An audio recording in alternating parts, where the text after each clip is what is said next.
आचार्य doctor Ramadhar Upadhyay विद्या वाचस्पति जी महाराज, तुलसी पीठाधिपति जगतगुरु श्री रामानंदाचार्य स्वामी रामभद्राचार्य जी महाराज। स्वाहा और एक होती है स्वधा, और कहा ये भी ना मिले तो बोले घास को उखाड़ करके भगवान विष्णु के पसीने से तिल की उत्पत्ति बताई है। पृथ्वी पर जो रोम गिरे उससे कुशा बन गया। आजकल तो बहुत आम है, वो पितृदोष चिल्लाते हैं। यहाँ पर ये जो बलि शब्द का प्रयोग है, क्या है इसका? गया जी करने का अर्थ क्या होता है? का शरीर गया एक असुर था, गयासुर। गया करके आ जाइए, फिर कुछ करने की आवश्यकता। हाँ, तो तुम्हारी माँ मर रही है तो उसको छोड़ के चले जाओगे, ऐसा तार्किक बनोगे। तर्पण की प्रक्रिया यह होती है कि मोक्ष एक अलग विषय है। क्या स्त्रियों को ये सब क्रिया करने का अधिकार है? जल देने की विधि भी अलग अलग होती है, उसके बारे में अगर आप कुछ बताएं।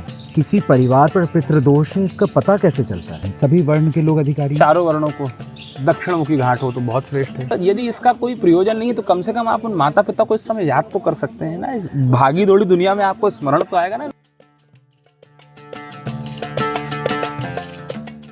जय जय श्री जगन्नाथ। मैं गौरव दुबे एक बार फिर आपके सामने उपस्थित हूँ एक नए विषय के साथ। हर वर्ष 16 दिन का अवसर मिलता है अपने पितरों को संतुष्ट करने के लिए, उनकी सेवा करने के लिए। अब उनकी सेवा करनी कैसे है, उन्हें कैसे संतुष्ट करना है, तर्पण क्या होता है, श्राद्ध क्या होता है, ये तमाम विषयों पर चर्चा करने के लिए इस वक्त हमारे साथ उपस्थित हैं श्री अभिषेक आचार्य जी। आपका बहुत बहुत स्वागत है आचार्य जी। पहली बात तो ये कि आपने अपना कीमती समय दिया, उसके लिए हम बड़े कृतार्थ हैं। उसके अलावा इस साक्षात्कार की शुरुआत यहाँ से करते हैं कि ये जो पितृपक्ष का समय अभी आया है, पितृपक्ष होते क्या हैं, यहीं से हम शुरुआत करते हैं, फिर आगे हम और बाकी विषयों पे बात करते हैं। देखिए ऐसा है, भाद्रपद मास के अंत के अंदर जब पूर्णिमा आती है, वहाँ से महालय, पितृपक्ष, श्राद्ध पक्ष, कड़े दिन भी कहते हैं हिंदी में सब, उसका प्रारंभ होता है जी। कन्या राशि में जब सूर्य स्थित होते हैं, हाँ, तब ये महालय का पर्व मनाया जाता है। सूर्य पास हो जाते हैं पृथ्वी के, तो तब जैसा ज्योतिष आज के विद्वानों ने जैसा निर्णय दिया है तो उसके अनुरूप श्राद्ध होता है। पूर्णिमा का प्रथम श्राद्ध होता है, उसमें पंचांग आदि को देख करके तिथि का निर्णय कर लिया जाता है, और पूर्णिमा से ये श्राद्ध का जो पर्व है, पितृपर्व, वो प्रारंभ होता है, जो कि अनवरत अमावस्या तक चलता है, अश्विन मास की कृष्ण पक्ष की। ये जो समय अंतराल है, ये करीबन 16 दिन का है। 16 दिन का रहता है, ज़्यादातर 16 दिन का रहता है। कभी कभी तिथि कम ज़्यादा होती है तो 15 दिन भी हो सकता है, क्योंकि हम अंग्रेजी परंपरा के नहीं है दिन गिने, हम तिथि को मानते हैं। तो कभी कभी श्राद्ध के समय पे कई बार ऐसा हो जाता है कि वो 15 दिन रहता है। बिल्कुल, मतलब ये देखें कि हमारी जो परंपराएं हैं, ज्योतिष शास्त्र भी साथ साथ चलता है। बिल्कुल, ज्योतिष शास्त्र की तो विशेष परंपरा कृपा है ही हम पे, क्योंकि वो षडांग वेद का चक्षु है जी। आंखें बिना हम नहीं देख सकते, हाँ, है ना। तो ज्योतिष शास्त्र के बिना तो कल्पना ही नहीं है किसी चीज़ की। सत्य, वो तो हमारा बेस है, उसको देखकर ही हम चलते हैं।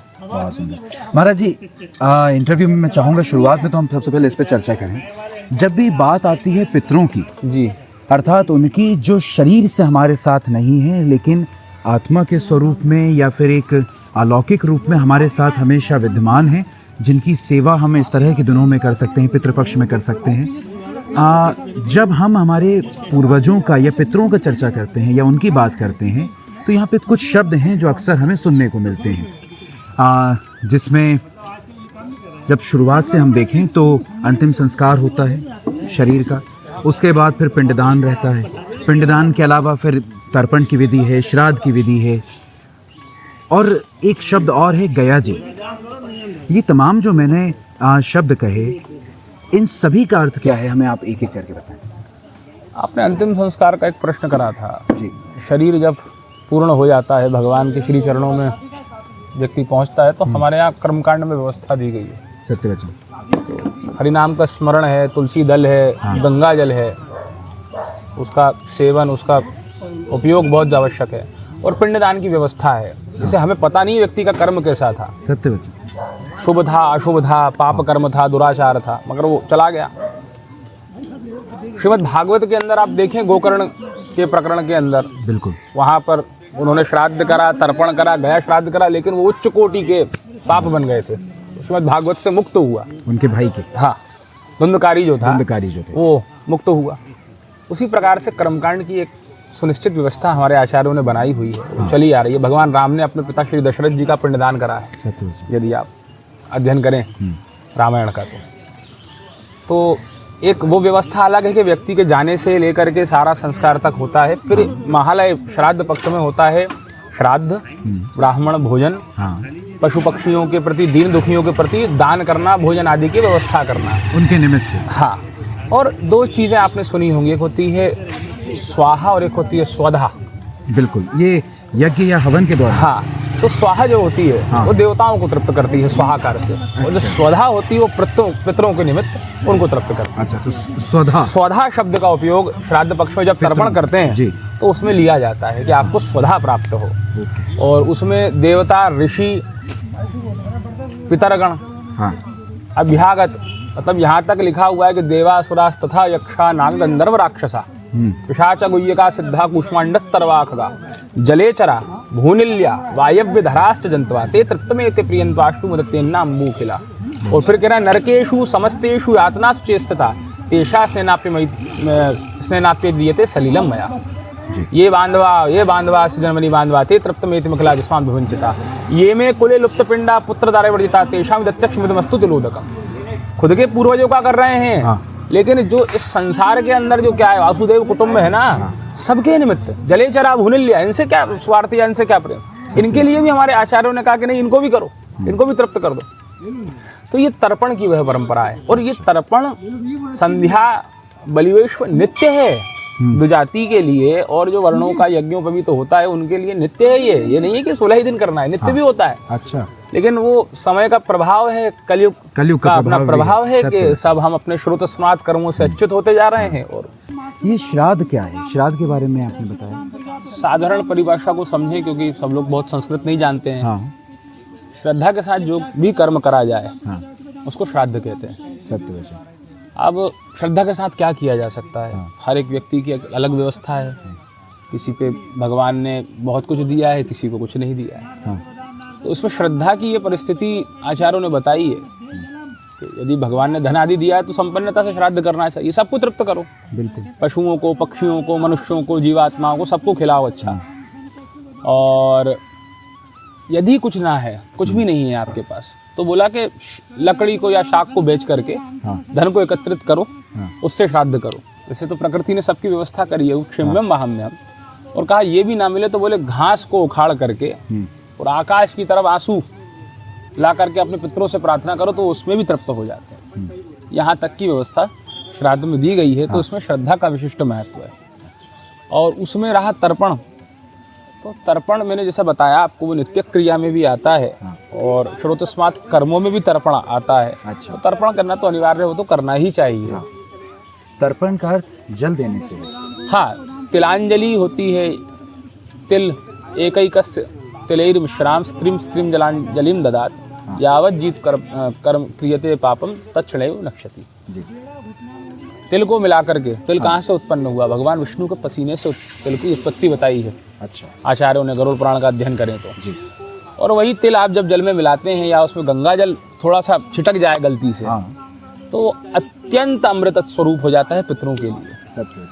वो दे करके पितरों के निमित्त तिलांजलि, ऋषियों के निमित्त यव यानी जौ का उपयोग होता है, देवताओं के लिए चावल का उपयोग होता है। अच्छा। और दर्भ माने कुशा। भगवान वराह का जब प्राकट्य हुआ तो उनके रोम जब झड़ गए, तो पृथ्वी पर जो रोम गिरे उससे कुशा बन गया। बहुत सुंदर। और कुशा के अंदर जो होते हैं 3 भाग बताए गए। प्रथम भाग होता है देवताओं का, उसका अग्रभाग होता है। मध्यम भाग ऋषियों का होता है, और जड़ के समेत जो भाग है वो पितरों का होता है। तो ऐसा कुशा है।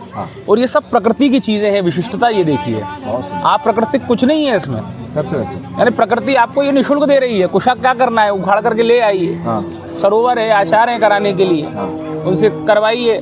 संभव हो सके तो सीख लीजिए, जैसा हो सके करिए, लेकिन कैसे ना कैसे करिए, उसको करना अनिवार्य है। क्योंकि आप सुनते होंगे ना, आजकल तो बहुत आम है वो पितृदोष चिल्लाते हैं। ऐसा दीपक लगा दो, वैसा कर दो। देखिए, आप उन प्रमाणों की बात करिए जो शास्त्र में उपलब्ध हों। बिल्कुल, आप मन से नई चीज को नहीं ला सकते। शास्त्र के जो आचार्य रहे, ऋषि परंपरा रही, वह सब तर्पण अग्निहोत्र करते थे, बलिवैश्व करते थे। यदि ये उपयोगी ना होता तो वे ना करते, क्योंकि वो सिद्धांतवादी आचार्य थे। तो ये जो है शास्त्रीय पक्ष है।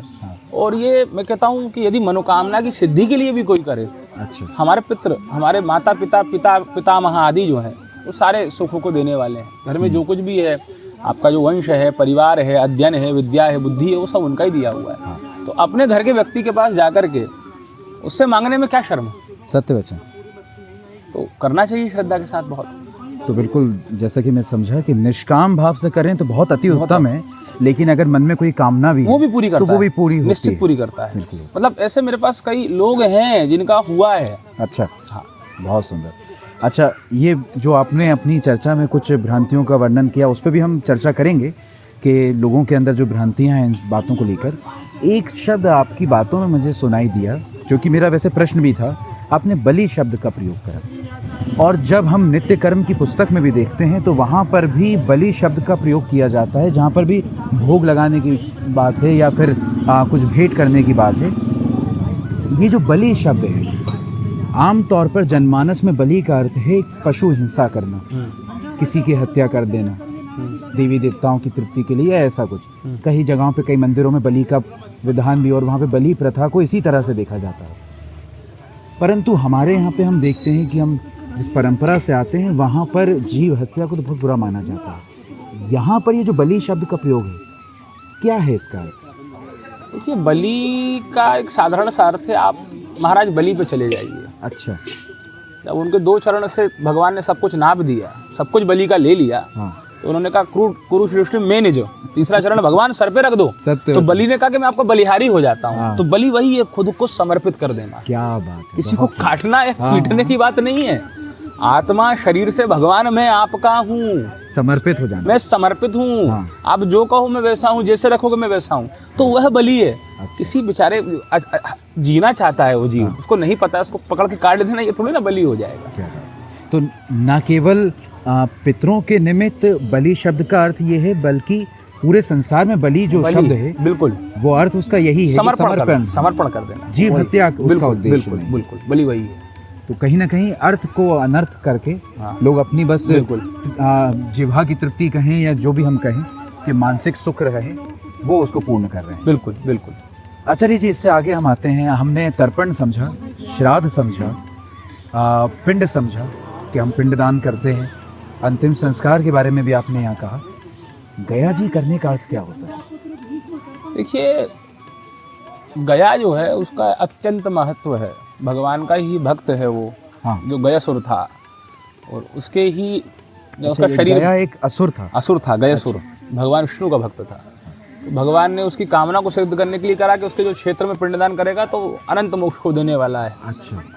तो वो गया तीर्थ है। हाँ। अब जब श्राद्ध आदि तर्पण से निवृत्त होकर श्राद्ध पक्ष में जो कोई व्यक्ति आकर गया में पिंडदान करे, उसका अत्यंत महत्व है। ऐसा देवी भागवत में उल्लिखित है कि जीवितो वाक्य करणात् छाहे भूरि भोजनात् गयायाम पिंडदानच्च त्रिभिर्पुत्रिस्तु पुत्रता। बहुत सुंदर। बोले जीवितो वाक्य करणात्, जब तक पिता माता जीवित हैं उनकी वाक्यों के द्वारा स्तुति करें। अच्छा। छाये भूरि भोजनात्, 6 तिथि पे, माने शरीर जिस दिन माता पिता का पूरा हुआ उस दिन अच्छा भोजन कराए ब्राह्मणों को। अच्छा। जीवात्मा जो भी, ब्राह्मण का तो करना ही है, साथ में और जीवात्मा का भी तृप्त करना है, संभव हो सके तिथि के अनुसार। तिथि के अनुसार 6 तिथि के दिन। हाँ। और गयायाम पिंडदानच्च, और फिर गया में जाके जब पिता माता ना रहे तो गया में पिंडदान कर दो। बोले त्रिभिर पुत्रिस्तु पुत्रता, ऐसे व्यक्ति को पुत्र कहा जाता है, है ना। तो ये गया का महत्व है। अब गया क्या भ्रांतियां इसके अंदर गया में काफ़ी हैं। हाँ बिल्कुल, जैसे आपने भ्रांति शब्द कहा, हाँ तो सबसे बड़ी भ्रांति तो मुझे लगता है यही है कि गया करके आ जाइए, फिर कुछ करने की आवश्यकता। हाँ हाँ आप इसी बारे में कह रहे हैं? हाँ। बताइए ना महाराज जी। हमारे गुरुदेव थे आचार्य डॉक्टर रामाधार उपाध्याय विद्यावाचस्पति जी महाराज। बीकलपुर में एक धर्म सभा करी उन्होंने, सनातन धर्म सभा। उसकी अध्यक्षता कर रहे थे तुलसी पीठाधिपति जगतगुरु श्री रामानंदाचार्य स्वामी रामभद्राचार्य जी महाराज। और शास्त्र के अत्यंत मूर्धन्य विद्वान वहाँ पर थे, आचार्य गणेश्वर द्रविड़ जी, भगवत शरण शुक्ल जी आदि आदि। तो यही प्रश्न वहाँ पर करा गया था जो आप प्रश्न मुझसे कर रहे हैं। तो उसमें समाधान उन्होंने ये दिया कि कोई व्यक्ति स्वच्छाच मतलब स्व श्राद्ध करे, खुद के निमित्त पिंडदान कर दे, किसी के भरोसे ना रहे, तो उसके लिए बताया कि गयान्तम पिंडदानम। अच्छा। गया तक जा करके वो पिंडदान कर दे, बस हो गया, उसको नहीं करना है। खुद के लिए जो कर रहा है, जीवित पितरों व्यक्ति के लिए नहीं, पितरों के लिए नहीं, खुद के लिए कर रहा है वो जाने के लिए। जो साधु सन्यासी करते हैं, कि जब उस संन्यास आश्रम में जाते हैं या फिर वैराग सन्यासियों का अलग रहता है, ये साधारण मनुष्य के लिए है कि वो उन्होंने कहा कि गया अंतम पिंड दानम, अब नहीं करना है। तो वहाँ गया के लोगों ने इसको पकड़ के रख लिया, गया अंतम पिंड दानम, गया अंतम पिंड दानम। जैसे आपने सुना होगा कि वो आजकल उपनिषदों के मंत्रों को भी समझते नहीं है, एक एक उसका शब्द पकड़ लेंगे या उसकी ऋचा पकड़ लेंगे, उसको बोलते रहेंगे। तो वही स्थिति वहाँ हुई। संदर्भ नहीं देखते, संदर्भ नहीं देखेंगे, प्रसंग नहीं देखेंगे क्या चल रहा है, और उसको पकड़ करके बस उसको चिल्लाते रहेंगे उतना ही उतना, उसका अध्ययन नहीं करेंगे। तो गया अंतम पिंडदानम, जो व्यक्ति अपनी भगवत प्राप्ति के लिए ले लिया, मुक्ति के लिए ले लीजिए, पिंडदान कर रहा है, उसके लिए कहा गया अंतम पिंडदानम, उसको पिंडदान नहीं करना है, नहीं करना है। लेकिन जो साधारण व्यक्ति हैं, जो सब लोग नित्य श्राद्ध करते हैं, गया श्राद्ध नित्य है, तर्पण नित्य है, ये कहीं कोई किसी को बिठाया या कोई किसी को उठाया ऐसा कुछ भी उल्लेखित नहीं है ऐसा। ये हमारे गुरुजी कहते थे ना कि गया में पिंड डालने नहीं जाते, पिंड छुड़ाने चले जाते हैं। एक बार श्राद्ध पिंड डाले आए तो ना श्राद्ध ना तर्पण, और माता पिता को भूल जाए। देखिए, यदि इसका कोई प्रयोजन नहीं है तो कम से कम आप उन माता पिता को इस समय याद तो कर सकते हैं ना। इस भागी दौड़ी दुनिया में आपको स्मरण तो आएगा ना, मेरी माँ से दुलार करती थी, पिता से दुलार करते थे, तो कम से कम वो इस श्राद्ध के माध्यम से उनसे जुड़ सके हम अपने।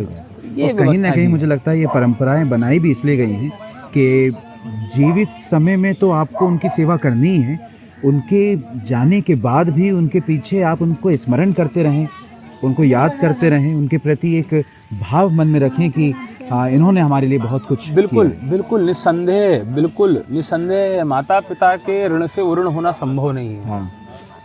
और मतलब इसका अत्यंत महत्व है। अश्वमेध का फल बता दिया, वाजपेयी यज्ञ का फल बता दिया, जो पुत्र पिता को कंधा दे रहा है उसके लिए। ये विशाल यज्ञ थे, मतलब संभव ही नहीं आज तो होना। सत्य वचन, आपने कंधा दिया, वो मिल गया आपको, तो और क्या आप महिमा इसकी जानेंगे। सत्य वचन। अब हम आते हैं इस पक्ष की ओर कि कहीं ना कहीं जो तर्पण का या फिर पितरों के प्रति जो भी हम क्रिया कर रहे हैं उसका जो विरोध हो रहा है, खासतौर पर देखते हैं कि जो दर्शन शास्त्री हैं या फिर जो या तो बुद्धिजीवी हैं या फिर आजकल की जो इंटेलेक्चुअल सोसाइटी है, वो कहीं ना कहीं इसका विरोध करते हैं। उस बारे में आप क्या कहेंगे कि ये विरोध कहाँ तक ठीक है? पहली बात तो देखिए, हम आज उसी विषय पे चर्चा करने बैठे हैं, तो आपके या मेरे मन में तो किसी प्रकार का विरोध नहीं है, हम तो उनके प्रति कृतार्थ हैं और वो क्रिया करना ही चाहते हैं। लेकिन उनके लिए आपका क्या एक उत्तर रहेगा, क्योंकि उनके विरोधों को भी आपने सुना है, उनके प्रश्नों को भी सुना है, तो उनके प्रश्नों का आप क्या उत्तर देना चाहेंगे? देखिए, ये बात ऐसी है, एक होता है अपढ़ अनपढ़ व्यक्ति, और एक होता है कुपढ़। अच्छा, किस संदर्भ में कह रहा हूँ समझिएगा। अनपढ़ व्यक्ति का है कि उसको नहीं पता क्या है, ठीक है, और कुपढ़ का मतलब होता है कि वो पढ़ा लिखा तो है लेकिन गलत पढ़ के बैठा हुआ है जी, उसके कॉन्सेप्ट ठीक नहीं है, सही से नहीं पढ़ा है, अबोध और अज्ञान। तो हमारे जो समझाने की बात है, झगड़ा किसी से नहीं है, कुपड़ों को समझाना पड़ेगा। देखिए, दर्शन एक अलग व्यवस्था है, फिलॉसफी एक अलग व्यवस्था है, साहित्य एक अलग व्यवस्था है, ज्योतिष शास्त्र एक अलग व्यवस्था है। ये सब वांग्मय के अलग अलग विषय हैं। जैसे आप चिकित्सा शास्त्र को धर्म शास्त्र से जोड़ दोगे तो वो काम ही नहीं करेगा। चिकित्सक का धर्म क्या है? उसको अपने मरीज को ठीक करना है, बिल्कुल कुछ भी करके ठीक करना है। धर्मशास्त्र का काम क्या है? भगवत गीता का काम क्या है? व्यक्ति को यहाँ से मुक्त करना है, शाश्वत मोक्ष देना, प्रभु से जोड़ना है। अब दोनों चीज़ें अलग हैं। जहाँ एक जगह जीव हिंसा भी होती है, वो चिकित्सक कुछ भी करके कैसे ना कैसे उसका हाथ काट देंगे, पैर काट के उसका जीवन रक्षित करेंगे। लेकिन भगवत गीता कहता है तकलीफ हो रहा है तो हो रहा है, सहन करना सीखो, अनुसंधान करना सीखो। तो कई प्रकार की जगहें हैं, रास्ते हैं, उनके पहलू अलग हैं, लेकिन लक्ष्य एक है। तो ये नए नए दर्शन शास्त्री जो आजकल आए हैं, आचार्य शंकर से बड़ा तो कोई दर्शन शास्त्री नहीं है। बड़े दर्शन शास्त्री थे, रामानंद स्वामी दर्शन शास्त्री थे, श्री रामानंदाचार्य दर्शन शास्त्री थे। बड़े बड़े टीकाएं करें, ब्रह्मसूत्र करें, इन लोगों ने भाष्य करें, उपनिषदों में चर्चाएं करी हैं, और उन आयामों के बारे में बताया है जिनकी शायद आज के आधुनिक युग में कल्पना करना भी बिल्कुल बिल्कुल बिल्कुल वो स्पष्ट है अपनी बातों को लेकर के। लेकिन नए दर्शन शास्त्री के साथ समस्या क्या है कि बिना कुछ समझे वो अपने विचारों को सीधा माने एक पत्थर सा फेंक देना, उसको फेंक देते हैं। तो यदि ऐसा है तो 4 शंकर पीठे हैं, उसमें से कितने शंकराचार्य विरोध करते हैं तर्पण का? वो लोग तो दर्शन को जानते हैं, वो परंपरा में है। कितने रामानुजाचार्य तर्पण का विरोध करते हैं, कितने रामानंदाचार्य, कितने वल्लभ संप्रदाय के लोग इसका विरोध करते हैं। नित्य संध्या नित्य गायत्री का पाठ करते हैं, पूजा करते हैं, हम लोग अग्निहोत्र करते हैं। बात वही है कि दर्शन को जानने के बाद से जो वैदिक परंपरा है वो अलग नहीं हो जाएगी। आप किस दर्शन की बात कर रहे हो? दर्शन तो बहुत कुछ कहता है, आप कर क्या सकते हो दर्शन को लेकर? देखिए, ज्ञान प्राप्त करना और भक्ति प्राप्त करना दोनों बहुत अलग अलग विषय हैं। सत्य वचन। श्रद्धावान लभते ज्ञानम। तो फिलोसोफर तो श्रद्धावान तो बचा नहीं। श्रद्धा नहीं होती है उन लोगों में, उनको सब चाहिए। ऐसा कैसे है ना? तार्किक रहते हैं। तार्किक रहते हैं। तार्किक कहाँ तक रहोगे? तुम्हारी माँ मर रही है तो उसको छोड़ के चले जाओगे, ऐसे तार्किक बनोगे। आचार्य शंकर जैसा फिलोसोफर अपनी माँ को वचन दे करके आया हुआ है कि जब आपको अंत समय में आप स्मरण करोगे मैं तत्काल आ जाऊंगा। वहाँ पहुँच जाते हैं, गाँव के लोग अग्नि नहीं देते हैं क्योंकि दंडी सन्यासी हैं, और वो मंत्रों से अग्नि का आह्वान करके लकड़ी जैसे तैसे ईंधन इकट्ठे करके अपने माँ का अंतिम संस्कार कर देते। कहाँ गया दर्शन आचार्य शंकर? अपनी वाणी से उनको है ना तृप्त करते हैं कि भज गोविंदम भज गोविंदम। हाँ, गोविंदम। भगवान श्री कृष्ण की भक्त थी उनकी माँ, तो उन्होंने वो स्त्रोत को प्रकट किया। भजई व्रजई कमंडनम समस्त पाप खंडनम स्वभक्त चित्तरंजनम सदैव नंदनंदनम। बहुत सुंदर। तो ऐसे आचार्य शंकर जैसे जब दर्शनार्थी, समय देश काल परिस्थिति के अनुसार निर्णय होता है, ना कि चीखने चिल्लाने से होता है। आचार्य शंकर जैसे विद्वान जो सारे दर्शनों को जानते हैं, चारों वेदों को, षडांग वेद शास्त्रों के अद्वैता भगवान आचार्य शंकर हैं। उन्होंने तो कितना पाखंड का खंडन करा, सामंजस्य मिलाया, पंचदेव उपासना निकाला, एक मत का प्रचार करा, अद्वैत। तो आचार्य शंकर जब अपनी माँ के लिए इतना समर्पण, इतने समर्पित तो हो सकते हैं, तो हम कहाँ की किस खेत की मूली हैं? जब इतना बड़ा विद्वान, इतना बड़ा दार्शनिक सत्य वचन माँ का अंतिम संस्कार कर रहा है, ईंधन एकत्रित कर करके, अग्नि प्रकट करके, साक्षात शंकर स्वरूप, स्वयं शंकर। बिल्कुल। तो ये तो विचारने के विषय है कि तुम इतने विद्वान हो गए। यदि देखिए, सबसे बड़ी विचित्रता ये है, यदि मुझे लगे कि मेरा ज्ञान इस सृष्टि में सबसे ज़्यादा, तो मुझसे बड़ा कोई मूर्ख नहीं है। मेरा कतरे भर का ज्ञान नहीं है इस दुनिया के अंदर, बहुत ज्ञानी है।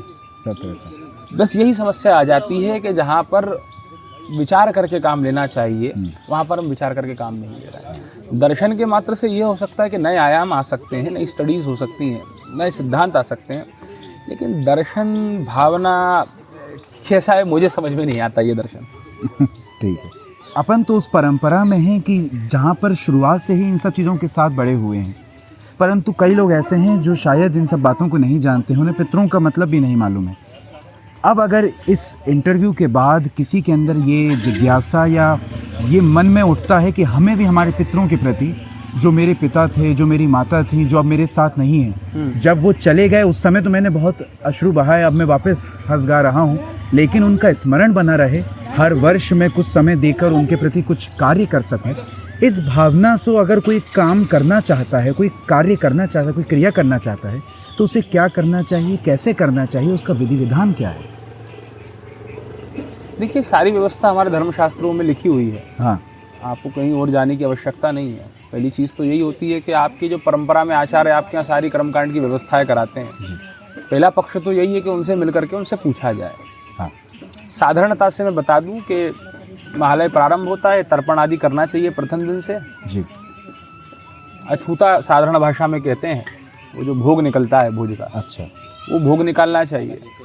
गाय के निमित्त, कुत्ते के निमित्त, मछलियों को है या चींटियों को, जो भी जीवात्मा है उनको तृप्त करने के लिए वो 3 ब्राह्मणों का भोजन बताया। या तो 1 ब्राह्मण हो या 3 ब्राह्मण हो, इनका भोजन कराना चाहिए। और सदाचारी सत्यनिष्ठ ब्राह्मण हो, उनका चयन करके लेकर के आए, उनको बढ़िया से भोजन कराएं। कोई अभ्यागत आ जाए, कोई गरीब है, उनको भी भोजन दे देना चाहिए। ये भोजन से श्राद्ध की तृप्ति।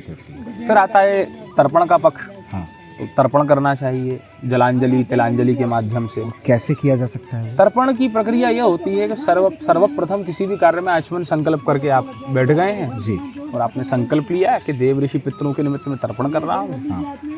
यदि आचार हैं तो बढ़िया है, आचार नहीं हो तो बस सीधी सी प्रक्रिया, ग्रंथ उपलब्ध है उनको देख सकते हैं। उसमें अंजलि की व्यवस्था दी जाती है, तीर्थों का आवाहन करना, पितरों का आवाहन करना। ब्रह्मादि देवताओं को सबसे पहले आप अंजलि देंगे, फिर एक एक अंजलि मरीचि आदि ऋषियों को देंगे। फिर आगे आएंगे तो ऋषि तर्पण होता है, सनकादिक जो ऋषि हैं उनको करते हैं। फिर यम को अंजलि दी जाती है ना।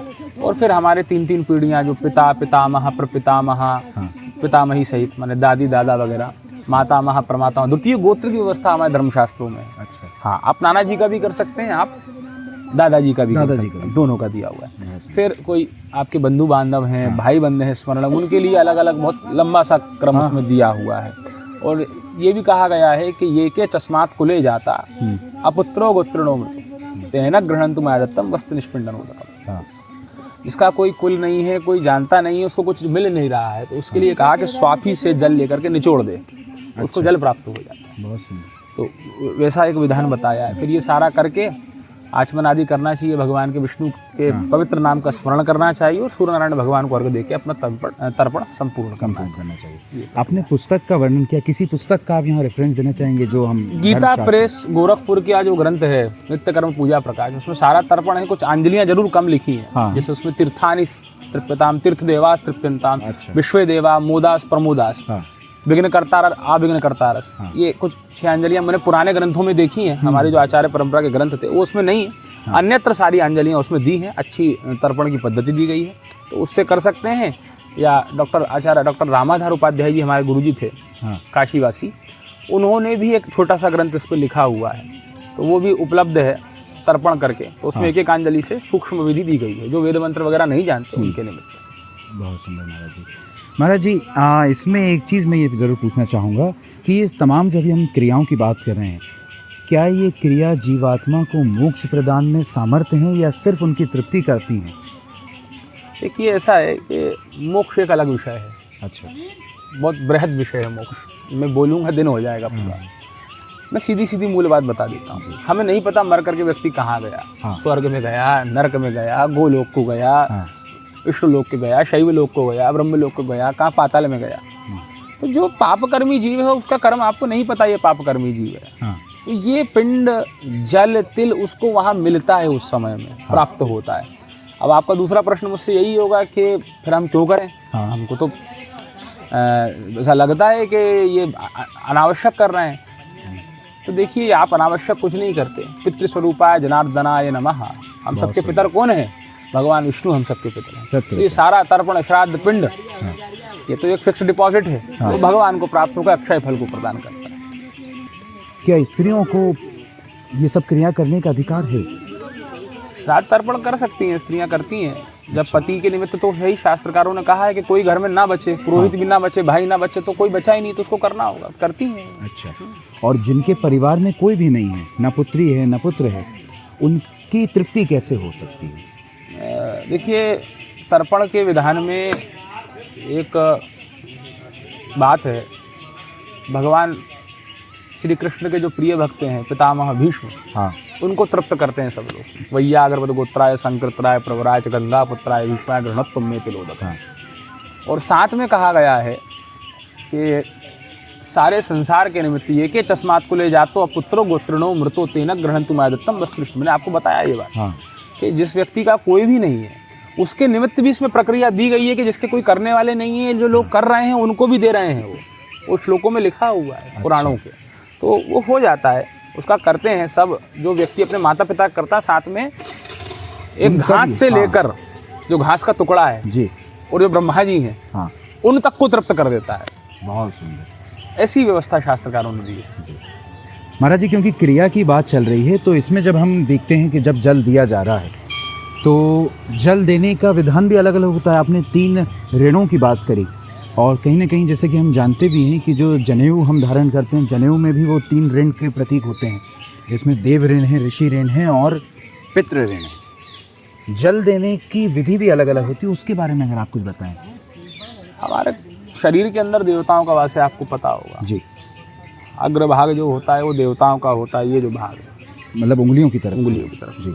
और ये जो यहाँ का भाग होता है, यहाँ से ये दोनों हथेलियों के बीच का, हाँ, ये ऋषियों का भाग हो जाता है। अच्छा। और ये सीधे हाथ का जो अंगूठा है ये पितृ तीर्थ होता है, यहाँ से पितृ अच्छा। होता है। तो आपके हाथों में भी भगवान ने तीर्थ दिए हैं। बहुत सुंदर। अर्घी है तो अच्छा है, हाँ, आपके हाथों में भी तीर्थ दिए हैं। यदि ऐसी व्यवस्था बनती है कि नहीं है तो वो ऐसे भी दे सकते हैं, ऐसे भी। अर्घ के माध्यम से भी देते हैं। अर्घ में कुशा को रख करके दिया जाता है, उसको मोड़ करके। अच्छा, तो वो एक प्रक्रिया है। आचार्य जी, ये पितृदोष क्या होता है और किसी परिवार पर पितृदोष है, इसका पता कैसे चलता है? देखिए ये ज्योतिष शास्त्र का विषय है। हाँ, जैसे किसी भी चीज़ के लक्षण होते हैं, सिम्टम्स कहते हैं ना, हाँ, हाँ, वैसे सिम्टम्स होते हैं। कुछ ग्रह स्थितियाँ जन्म कुंडली के अंदर अध्ययन करी जाती हैं कि वहाँ पर मौजूद हो तो पितृदोष बनता है। अच्छा। उनको देखने के बाद कोई ज्योतिषी जो आचार्य आपका देख रहा है तो वो कहेगा कि पितृदोष है। पितृदोष में जनरली होता क्या है, थाली में बाल आना, घर में हर व्यक्ति का रोगी रहना, धन की हानि होना, काम लग के छूट जाना, किसी का अध्ययन ना होना, किसी प्रकार की कोई उन्नति नहीं और जीवन के अंदर एकदम विपन्नता। यही पितृदोष का सबसे बड़ा लक्षण है कि आपका पितृदोष बना हुआ है। बनता कैसे है? बनता ऐसे है कि सब ऋषि परंपरा के लोग हैं। कितना एथिक्स कहते हैं। अनएथिकल काम आप जब करेंगे, मद्यपान करना, पशुओं की हिंसा करके उनका मांस खाना, व्यभिचार करना और सारे अपवित्र कृत्य जिससे किसी का बुरा हो जाए, तो कहीं ना कहीं आप निमंत्रण दे रहे हैं, अभी तो नहीं, आगे इन फलों से जूझने का। और ये इतना विचित्र होता है, मतलब मैं तो कई कुंडलियाँ देख चुका हूँ इस विषय में, कभी कभी उपाय भी काम नहीं करते हैं इसमें। इतना विचित्र होता है क्योंकि उसको इतना ज़्यादा क्लिष्ट कर दिया जाता है, उसको मजबूत इतना कर दिया जाता है कि उसको हटाने में मतलब मुश्किल हो जाती है। आपके शुभ कर्म जो हैं, वो कहते हैं ना, यदुपचित्त जन्मनि शुभाशुभम तस्य कर्मणाय वो पंक्ति। अच्छा, पूर्व जन्म की जो शुभ अशुभ कर्म की पंक्ति, वैसे ये जन्म मिला हुआ है। बिल्कुल। तो वो तो बना हुआ है, साथ में अभी ज्ञान नहीं है तो और बढ़ता जा रहा है, मतलब ये चक्र में ही उलझाए रखेगा ये। जी। जो पितृदोष है उससे मुक्ति का क्या विधान है? कुछ अगर आप सरल। पितृदोष की पूजा होती है, वो पूजा कर सकते हैं। एकादशी का व्रत है। एकादशी तो आपने सुना ही होगा कि सारे पापों को जला करके भस्म कर देता है। सत्य। एकादशी का श्राद्ध तर्पण है, ब्राह्मण भोजन है, सदाचार है। और इन सारी प्रक्रियाओं को भगवान नारायण को समर्पित कर से उनसे प्रार्थना करते हुए, क्योंकि देखिए मोक्ष का जो काउंटर है जी, वो भगवान विष्णु के पास है। वो राम हो, कृष्ण हो, हरि हो, अनंत स्वरूपों में है ना, तो वही मोक्ष को प्रदान करते हैं। तो उनसे प्रार्थना करें, वो बहुत सरल भगवान है हमारे। शांताकारं भुजगशयनम, तो जल्दी आपकी सुन लेंगे और ये सारे दोषों का हरण करके आपको शाश्वत धाम मोक्ष। ये जो तर्पण का विधान है या तर्पण जो करते हैं, इसके अधिकारी कौन है? सभी वर्ण के लोग अधिकारी? चारों वर्णों को श्राद्ध तर्पण करना चाहिए, पितृकार करना चाहिए। चारों अधिकारी हैं, उसके हिसाब से विशेषताएं रहती हैं, जैसी जैसी जिनकी कुल परंपरा है, आचार्य परंपरा है, उसके अनुरूप करना चाहिए। बहुत सुंदर महाराज जी। ये जो घाट के निकट किया जाता है तर्पण, ये घाटों का विधान कैसा है? मतलब घाटों का होना ही आवश्यक है क्या? किसी घाट के किनारे ही तर्पण विधि संभव है या उसके अलावा भी कोई और है? तो इस बारे में आप क्या कहेंगे? शरीर स्वस्थ रहे, जाने की व्यवस्था रहे, आप जा सकते हो तो बिल्कुल जाना चाहिए। तालाब, घाट, नदी जो भी है पास में। घाट कैसा हो?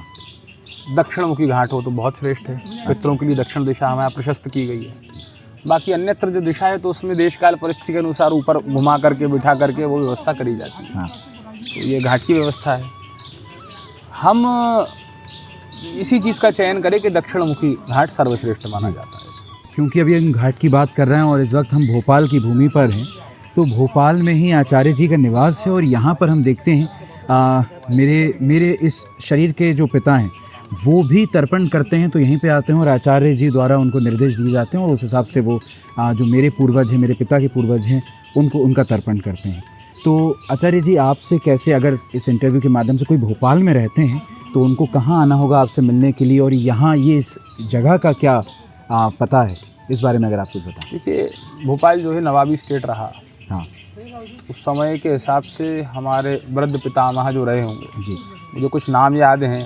छोटे लाल जी आचार्य एक थे, मिश्री लाल जी आचार्य थे, उनके पुत्र राम प्रसाद जी आचार्य जी, मेरे पितामह पंडित मार्कंडेय आचार्य और मार्कंडेय ऋषि आचार्य जी महाराज, श्री शेष नारायण आचार्य मेरे चाचा हैं। मैं हूँ, मेरे भाई हैं जी।